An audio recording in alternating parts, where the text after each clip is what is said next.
All right, let's go ahead and get started today.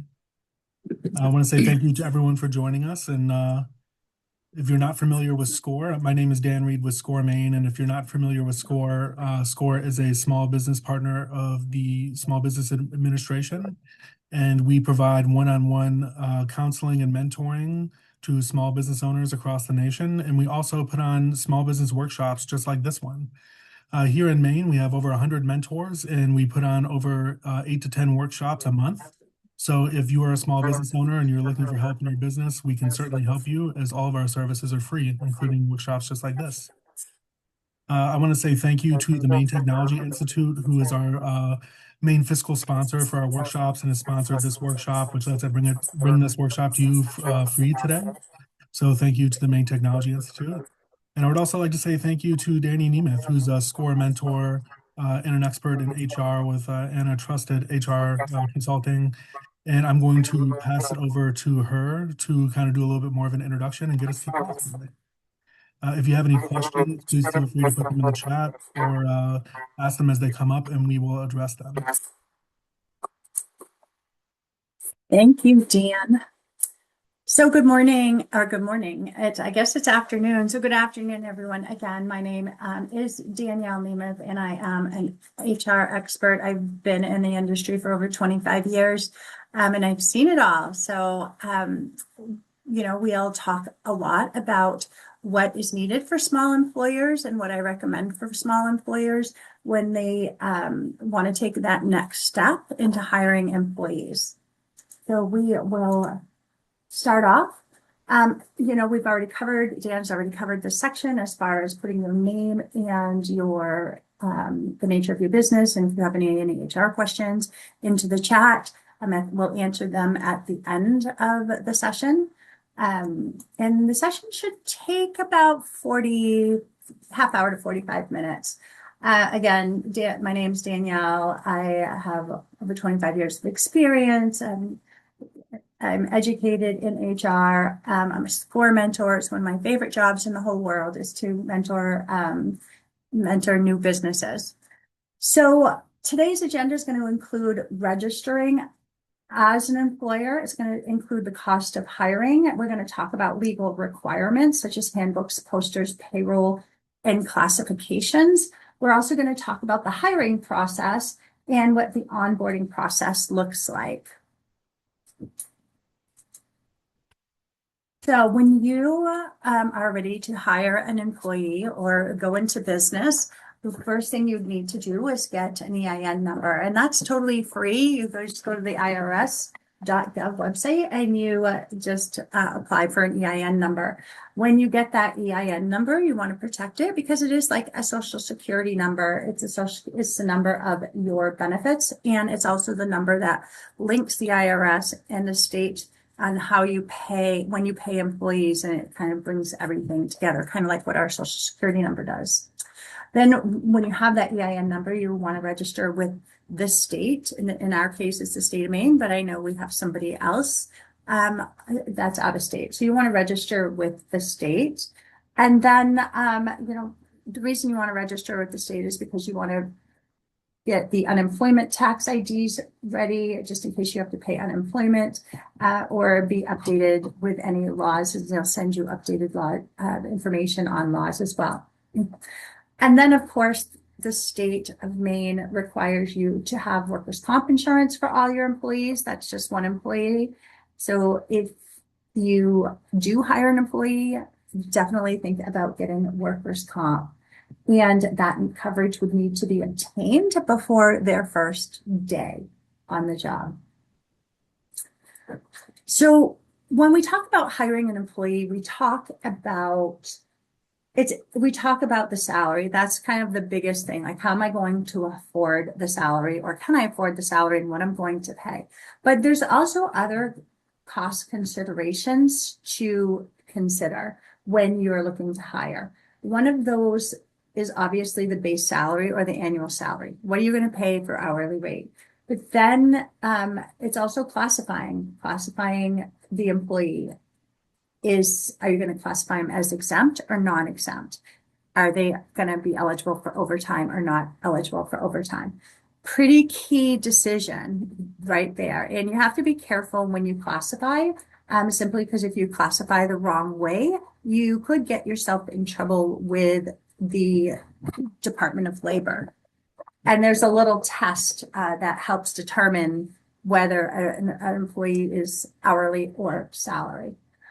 The other thing to consider when you're hiring an employee is what is the market competitive wages out there, because you want to be competitive to get good employees. And at the same time, you have to take a look at your budget and make sure that you can afford it. So just be aware that there is a market out there that you'd want to try to at least pay this somewhat the same or competitive just to get those good qualified employees. In addition to the salary, there's mandatory benefits, as I was alluding to earlier, with workers' comp insurance. You have to think about your FICA taxes, your payroll taxes. Got to think about your FUTA and SUTA taxes, unemployment taxes. And then there's benefits. Think about benefits. Some benefits are mandatory. Like in Maine, we have Maine earned paid leave. We have Maine family paid leave. So some of these benefits are mandatory that you have to offer, especially if you're at the golden key number of 10 employees. Even though you're like Maine earned paid leave, you still have to offer that with one employee, but you want to make sure that the number of employees that you have and the laws, make sure they're compatible, make sure you're not missing anything. So will you offer health and dental insurance, and what is the cost of that? Vision life, what is the cost of that? Retirement in Maine, if you have 5 or more employees, you have to offer retirement. You don't have to contribute, but you have to at least register with Maine Merit, which is the Maine retirement program. And that's where an employee can set up an account. You just have to do the payroll deduction. Or are you going to contribute? And you can contribute, but it's not a requirement. Other things you want to think about are holiday pay. Are you going to offer holiday pay? And budget, employer contributions when you are offering benefits. Miscellaneous cost to consider when you're hiring is how much is it going to cost to run a job on Indeed? Indeed's very expensive. Are there other resources you can use? Probably. What are going to be the recruiting fees? Who are going to go through, taking the time to go through all of the applicants? What about a computer? If you have an employee who's going to start and they need a computer, there's the cost of the computer. There's the cost of a cell phone if they're going to be traveling. There's the traveling expenses. There's a lot of things you need to consider as far as like software in addition and payroll processing. And then of course the time it takes to onboard. You're paying yourself or you're paying somebody to do the onboarding when you hire a new employee. Once you decide you've got the money, you've decided your benefits, you've got it all figured out, it's time to consider an employee handbook. And the employee handbook sets the employee expectations and employer expectations. It really it's a framework to set your culture up. Your handbook should have policies and procedures that you think are important for your business. You should have communication about the culture and the values you want to live by and you want to adhere because that is your reputation. You want to make sure that the employee handbook has legal compliance. That's your legal laws, sexual harassment laws, that's lactation laws, that's ADA laws, Americans with Disability Act, ADA, and there's a lot of other laws that are required. So if you have a handbook, the state says, if you have a handbook, you have to have specific laws in that handbook. And then, of course, you can have the company policies like, um, you know, like, what are you going to wear? You know, is there a uniform that you have to wear? Do you offer stipend for like dress boot or for boots? You know, what is your smoking policy? What is your moonlighting policy? Those type of things to consider while you're doing an employee handbook. In the employee handbook, you also want to talk about breaks. When are they going to take their break? What are the, you know, legally in Maine, you have to give a break after 6 hours of work. So you want to make sure that you have those laws in there. Yep, working remote in different states, you would want to put different state laws in there. And for that, if you're multi-state, I recommend having a professional do your handbook, just because multi-state can be very tricky. But yes, if they're working remote, you want to definitely have that in there. You want to have safety protocols in there. If they're working remote or working with a computer, you want to make sure that you have surveillance. Maine rolled out a surveillance law, and have to warn employees that if you're monitoring their workstation, you know, those are type of laws that you want to make sure in your handbook, including Maine earned paid leave, or if you're multi-state, what that state what that state policy says about leave of absences or benefits that you have to offer. Make sure that it also covers, again, benefits, what are their PTO, and it's consistent and it's standard with the expectations of the organization. Payroll or other considerations. Are you going to run payroll in-house and do it yourself? Or are you going to choose a payroll provider to do that? And make sure you understand the difference between exempt and non-exempt employees. Very important. There is a test. You can Google what is the test for exempt and non-exempt employees, and you can figure out what, if your employee is exempt or non-exempt. And then, of course, I would run it by an HR professional to make sure that you're doing things right. Because if you miss that one, that could be a lot of fines and back pay and overtime pay. And that could be, you know, a devastating impact on your business. Payroll, again, for taxes, federal and state taxes, what are the withholdings going to be? What are the deduction contributions going to be for benefits? And are you going to contribute? And what is your percentage? What is the employee's percentage? Pay overtime correctly, right? For non-exempt employees, like we've already talked about, and then maintain accurate payroll records. Then we go into benefits for additional considerations. So benefits, you know, again, what are you gonna offer? Are you gonna offer part-time employees some benefits in addition to the full-time employees? Are you going to have it's going to be an employee split of the cost? When are they going to be eligible to enroll in benefits? So it's going to be day one. Is it going to be a 30-day, 90-day waiting period? These are all things you have to decide and determine. What are the deductibles of the plan going to be? And what are the details going to be of the plan? And then, you know, who's going to review that annual cost when it's time to renew benefits? All things to consider when you're hiring your first employee.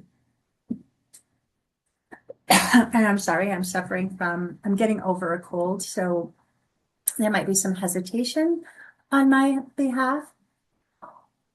So once you think about your benefits, your employee's gonna start, you definitely need to get labor law posters. And that's federal. You have to post when you have an employee, even if it's one employee, they have the rights to know what the laws are. And so you can order a poster. They're between 40 and 70 bucks. They're laminated and you can put them on a wall. Or you could go to each website, and there's many, and pull their labor law posters and post for free. I would recommend the poster because if you miss one, it could be a problem. but I would definitely recommend, for 40 or $70 between that cost to get a labor law poster.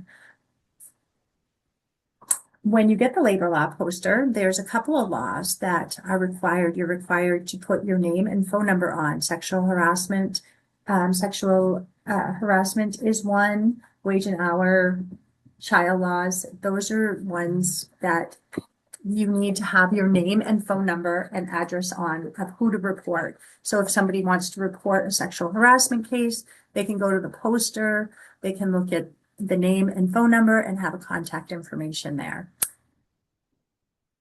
The other thing is with the posters is having the Americans with Disability Act. And again, if you order these posters, you get all of this, but if you don't, then make sure that you at least get the Fair Standards Labor Act, which is the FSLA, the Americans with Disabilities, which is ADA, the OSHA, what are their safety rights, the Equal Employment Opportunity, the EEO, the American Polygraph Act, and the FMLA law for employers over 50. And then, of course, this is a Maine-based webinar, so you would want to make sure that you have Maine minimum wage laws, Maine workers' comp, Maine sexual harassment notices, Maine unemployment insurance notices, Maine earned paid leave when you have 5 or more employees, and Maine labor law posters. So you can go and print these posters, or you can, like I said, order the poster. Obviously, I'm a fan of the poster. So once you have all of those things figured out, and we've got our posters, we have our job descriptions done. We have the benefits we figured out. We've got our payroll person set up. We want to create a job description. We want to write a job description, and that sets the expectations. That tells the employee or the potential the candidates what they're applying for and what they're going to be doing. So if you have a hostess position, if you're a restaurant and you have a hostess position, and maybe you require them to bus tables in addition to seating guests, then you want to make sure that that would be within your job description. Same with any other job that you want. When you do your job description, make sure you put the reason for the job. I would put who they're going to be reporting to. And I would also put whether the position is exempt or non-exempt. Again, setting those expectations and being very knowledgeable. When the employee comes on, they have all the information they need. Then, have the job functions. What exactly are they going to be responsible for? You want to have the physical requirements. A lot of companies don't put, or newer companies tend to miss the physical requirements, but are they going to be standing all day? Are they going to be working outside all day? Are they going to be sitting in a quiet environment? Are they going to be in a noisy environment? All things you want to consider for your job description. Once you have your job description written, then you can post the position and advertise it on job boards. In Maine, we have this career centers that are free. So you could do job fairs at the career centers and you can post your job at the career centers. And but the exposure isn't as good as like Indeed or ZipRecruiter. And then, of course, there's always social media. So think about where you want to post your positions and where they're going to be seen most. So candidates apply for your position. So now you're going to have a bunch of candidates, hopefully a bunch of candidates sitting in your Indeed account, let's just say. We want to start reviewing them, conducting phone screens, and developing a short list of candidates that you want to interview. You want to bring them in for an interview. When you bring them in for the interview, I recommend you do a very structured interview. You give them the same interview questions all the time, each candidate. So your interview is fair and consistent. And that way there's less chance of somebody feeling like it's a better chance of you being able to defend yourself if somebody puts a discrimination charge against you. You can at least say, nope, we asked all the candidates all the same questions and wrote down their responses. So behavioral based interview are questions, look up behavioral based interview questions. Those are questions like describe a time when you handled a difficult client. Make sure that your interview questions aren't yes or no. When you're sitting in the interview, you want the candidate to do 90% of the talking and you only 10%. Very important. A lot of times, employers, especially new managers, will sit there and talk about the company all day. And then when the applicant leaves the interview, they really don't know much about the applicant. So have them do at least 90% of the talking. And again, behavioral based interview questions. Tell me about a time, describe a time, how did you handle a situation? Those type of questions, open-ended questions. If you ask a question and your answer is yes, then ask them to elaborate on that. What were the details around it? Once after you conduct your interviews, then I would recommend you evaluate your candidates and figure out which one do you think could do the job. It might not be the one you liked the best. It might be one you might like somebody a lot, but they don't have the skill set that you want. They might be a better cultural fit, but consider the person who actually has the skills as well. And then once you decide who your candidate is, then make the offer. Issue an offer letter. I see this a lot with small employers where they don't issue an offer letter.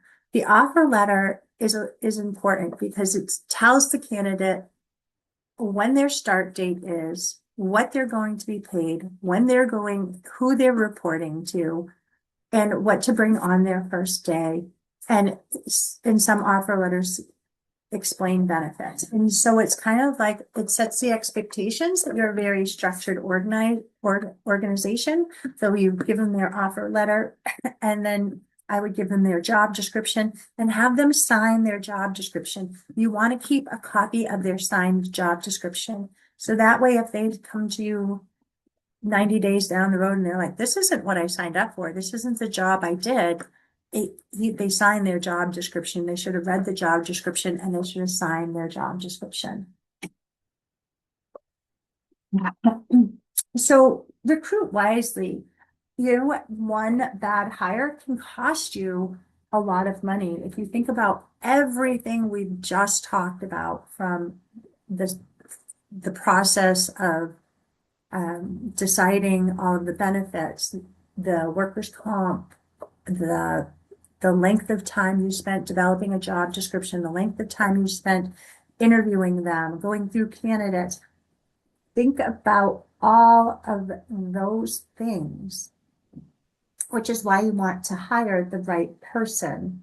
And you want to try to recruit wisely. So again, just to wrap it all up, you want to identify a need. You want to create a job description. You want to prepare your interview questions. You want to post your ad. You want to conduct the interviews.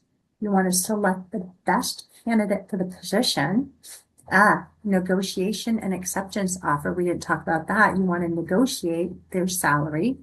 And once they accept, then if you are running a type of industry where you have to do background checks or reference checks, then of course I'd recommend doing that.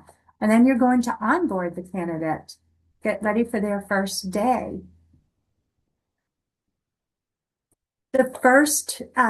So backing up a little bit, there are a couple legal requirements when you're recruiting. And there's some things that you legally can ask, and there's some things that you legally cannot ask in the interview process. Some of the things you legally can ask is, are you eligible to work in the United States? What is your employment history? What were your previous job titles? What does your education look like? What does your professional certifications look like?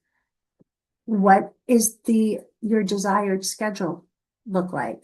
And do you have references? And what you can't ask is, in Maine, you cannot ask about their criminal history. There are very few industries that can ask this question, but in Maine you can't. And how do you figure that piece out?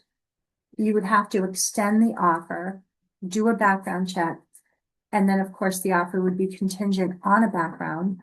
And so if something popped up, then you'd rescind the offer, but you'd still incur the cost of running the background. You can't ask about their age, their date of birth, when they graduated. You cannot ask about race, religion, national origin, or authenticity. Sorry. You can't ask about disability or medical history. You can't ask about if they're pregnant, if they're married, or they have any family plans, or if they've ever collected workers' comp or have a history of disability history. You cannot also ask, and I need to update this, what their wages were in the past. You have to base the wage based off of your job and your market research, and you can't ask what their past pay history is. We've already kind of discussed, I've already jumped ahead, discussed the elements of a job description. Briefly go through it again. We've talked about classification. You want to make sure job responsibilities are listed, the physical requirements, again, indoor, outdoor, they're going to be standing for long periods of time. Job summary, you want a brief overview of what that job summary looks like. You want their qualifications, what their education level, certifications to do the job. And then you want to make sure that job description has that reporting structure. Again, setting clear expectations for your employees. Posting on job boards, I think I jumped way ahead in the very beginning of that. Posting on job boards, job fairs are some of your recruiting avenues you can take. You can post on your website, career center, social media, and employee relation or referrals. We've talked about behavioral-based questions. Again, tell me about a time, describe a time, give me an example. What does success look like in your role? And we have also talked about the illegal questions that you cannot ask. So the interview practice, be prepared before you go into the interview. Make sure you're asking consistent questions. Talk to the candidate about their skill sets. Use an application or a resume for the recruiting process. Take structured notes. Make sure your notes are factual. Don't say he's got purple hair. It may be factual, but it also could be considered a discrimination if you didn't hire him and he decided to go to Maine Human Rights. And then in the end, let the candidate sell the opportunity. And then you can sell the opportunity too, but let them sell themselves and then you can sell the position. We've talked about the evaluation, the extending of the offer, background and reference, doing the final offer, and then notify the other candidates. Never ghost a candidate. It doesn't look good for you. It leaves candidates wondering and it's frustrating. And believe it or not, there's a lot of social media about companies ghosting candidates. So you don't want to put your company in a social media, find your company in a social media platform saying, yeah, they ghosted me. They didn't get back to me. And I get we're all busy, but if a candidate takes the time to interview with you, then at least have enough respect to send the candidate a letter saying it was great meeting you. However, you weren't selected for the position. So Day of orientation, their first day. On their first day, be organized when they come in. Have your offer letter, even though you gave them, you might have emailed them the offer letter, have an offer letter right there for them to sign. Have their W-4 forms, their federal and state forms right there for they can sign. Do your I-9 form. The I-9 must be completed by the employee on day one. The employer has to complete section 2 and has 3 days to complete section 2. A lot of times people think, oh, you've got 3 days to complete it and bring your documentation in. No, you don't. The employee needs to complete it on day one. If they're missing one document, then you can have them bring it in the next day. But after 3 days, if they don't bring in their document after 3 days, you have to stop work. You've got to send them home, and they can't work until they have their documents proving that they're eligible to work in the United States. And then, of course, within 3 days, that form has to be filled out completely. Make sure that if you're not required, but you can't require, but make sure that you have direct deposit forms for them so that could be an easy transition. Have an employee handbook. And in that employee handbook, it should have a sign off section acknowledging that they are going to read the employee handbook. Have benefit forms ready. And even though they may not be eligible to apply for benefits in maybe 60 days, there's nothing worse than running around trying to find your employee to get them to sign up for benefits. Just have them sign up on day one. That way, when they hit 60 days, you know exactly what benefits to put into the system. IT policies and safety policies, you should have that as well. Whoops, I lost my presentation. You should have that as well. And the reason why you should have that is because safety is big, right? So if it's required that there's an emergency evacuation plan. I'm trying to get the presentation back, so bear with me. There is an emergency evacuation plan. Have that in day one, like if they're in a building, where are the exit interviews? Sorry. Where are how are they going to get out of the building? Where are the exits? You have to have an emergency plan in place for your new employees to understand. I know we're talking about a lot of information here.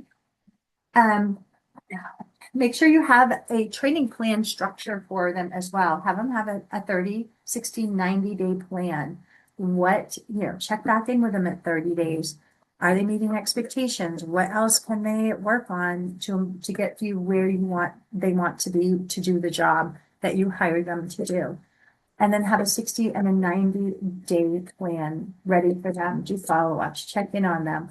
Don't just, here you go, here's your job, and let them do whatever they want to do, because that is not engaging an employee. And if an employee doesn't feel engaged, they might leave. And then again, you went through all of that process for nothing. That is really the end of my presentation.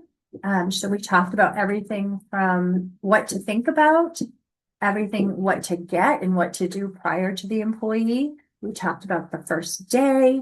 We talked about having the forms organized. And then we talked about having a plan in place, a 30, 60, 90-day plan in place for you to follow up with. And then the rest is, keeping track of them and doing performance evaluations and doing all of the other good things that employers do. So with that being said, I'd be happy to take any questions. I know I threw a lot of information at you. Thank you so much, Danny, for presenting. I think you may have covered several of the questions that were already raised in chat, such as working like an employee who might work remotely in a different state. But if you wouldn't mind touching on that again, just in case. Yeah, so, working remote employees, that's great to have remote employees. It's a really nice benefit, but with remote employees, you've got to check the laws in those states. Check the ergonomic laws, check the state laws, and in some cases, the city laws.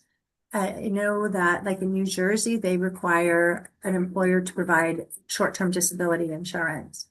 I know in New York has some benefits, but then you also have New York City that has additional benefits. So when you are hiring remote employees and if they are out of the state, then make sure you are looking at the state and federal guidelines for that employee. If they're local to Maine, that's great. Think about ways to engage them when they are remote. Have weekly meetings with them, have team meetings with them. But again, make sure they're engaged.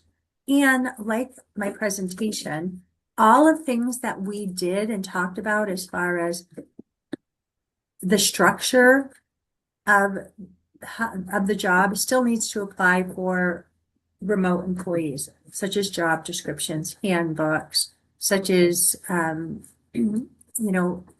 labor law posters. Some places do sell labor law posters electronic. So you can do that. Or you can, if you want to look at all of those states I talked about, all of those federal agencies I talked about, and download the posters, you can download the posters and send them 10 posters if you want to do that. But employees still fall under all of these laws that we talked about. And I would still recommend the same structure just because they're remote. Still have an offer letter, still have who they're reporting to the manager, still have check-ins with them. They still have to complete their I-9 documents and have all of that set up. Payroll, direct deposit, all that good stuff we talked about still applies to remote employees. Do we have any other questions? You can feel free to unmute yourself and ask as well, if you're more comfortable doing that.